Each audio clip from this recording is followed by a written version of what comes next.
My name is Carson. Welcome to Thrifty Garage, a channel where we do everyday repairs, how-tos, and reviews. And in today's video, we'll be doing a 6-month, 8,000 mile review on these Falken Wildpeak AT3W tires.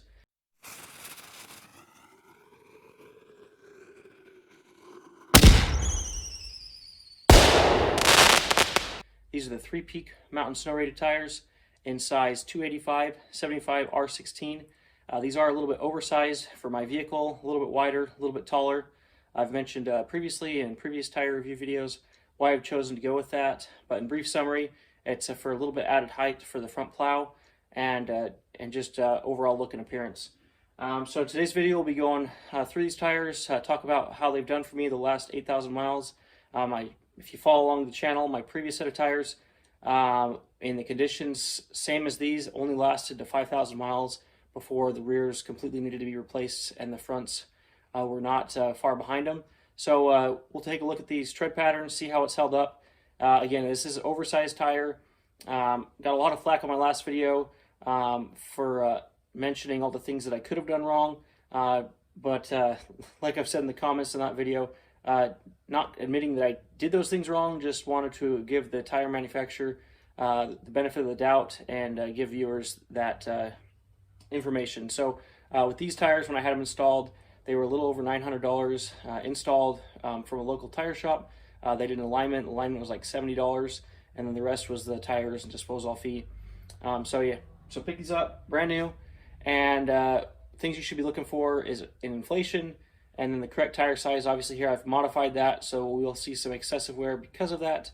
But I think overall, I think this is a pretty common upgrade for this truck. This is a Chevy Silverado. It's a 2007 Classic 2500 HD.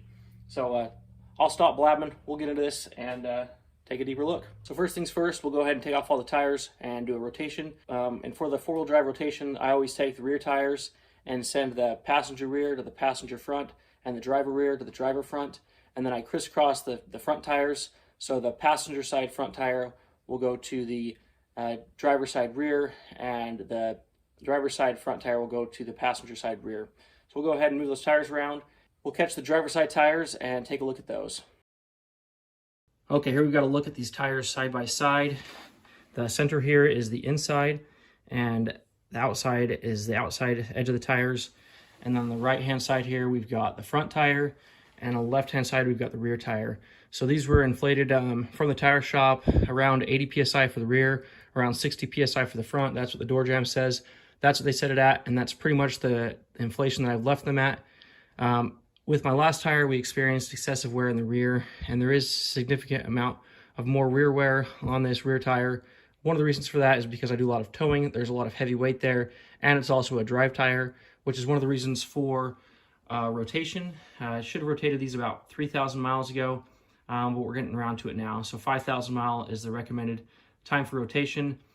And I would venture to say these fronts are between 50 and 75% tread, maybe even upwards of 80% tread in this center block area.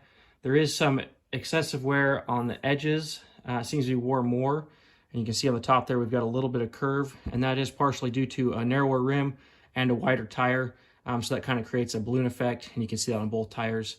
But on the front tires, we do see some cupping, and that is pretty common with oversized tires on the front tires of a vehicle. And then on the left-hand side here, we've got the rears, and I would guess these are about 25 to 50% tread, probably closer to 20 to 40% tread. And this one has more wear in the middle and a little bit more tread on the outsides. And that's probably, as some people have said in the comments, it's probably a little bit overinflated. I'd rather be overinflated than underinflated. If we are at the max inflation, which is 80 PSI on this tire, as well as in the truck door jam, that gives us our full capacity weight rating, which on these tires on a single wheel is 3,750 pounds. So these tires at 80 PSI can run 3,750 pounds. If you're less than that, you're going to reduce your load rating. So we probably are seeing that maxed out on the rear of this truck with what we're towing around town with the landscape business. Overall, this tread has held up very well. You can see a few rocks jammed in here, and this does see gravel roads pretty frequently. Again, it's usually towing a trailer, pretty harsh conditions, and I don't see a lot of chunking out of this tread, so that's a really great thing. With my last tire, I had a towing incident.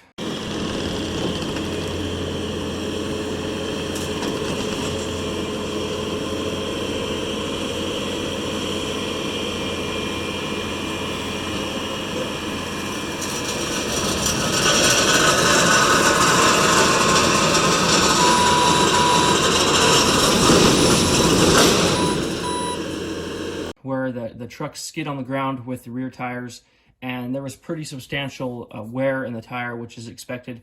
And honestly, I don't know if this tire would have done that same thing. It does very minimal scratches in the tread, and just overall really great tire wear. You can see these siping, none of this is really tearing. So I am really impressed with that. Again, we're back to the same problems as before. It's a tire wear problem for me. It's just really a difficult thing to keep tires with good tread on them. Okay, here's a spot with some minor scuffs, nothing too crazy. Again, really impressed with that with my particular use. If we look in here, we can see this is where our wear bar is going across here.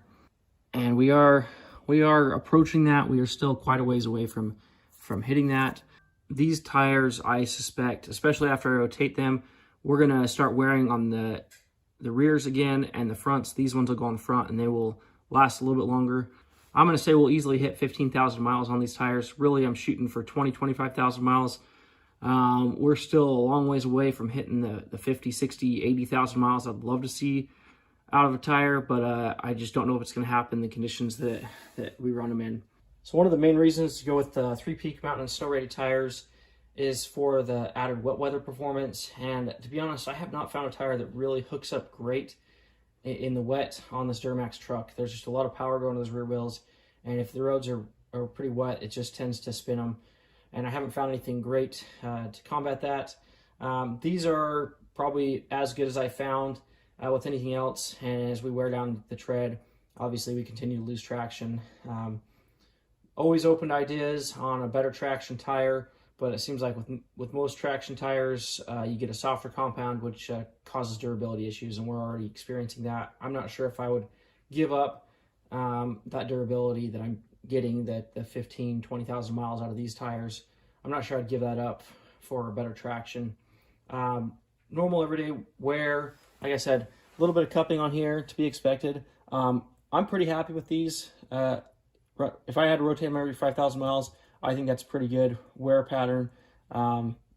Obviously, if we had stock tire size, we'd experience a little bit better overall wear. Not sure what else to say. Leave a comment down below, ask any questions. I always try to get to my videos and answer those. So I guess the real question is would I buy these again? And I think, yeah, I would. I know how they're going to perform. I know what I'm going to get out of them. If I found something better, if I knew for sure something is going to be better, would I use it instead? Absolutely. I got a lot of suggestions in those previous videos, and honestly, my next set I'll probably try something different just to give those other viewer comments a try. I think there's a lot of good feedback in there, so I definitely want to try that out. So yeah, without anything further said, we'll go ahead and put these back on the truck and get going on to the next video. Thanks for watching. Please subscribe, and we'll see you on the next one.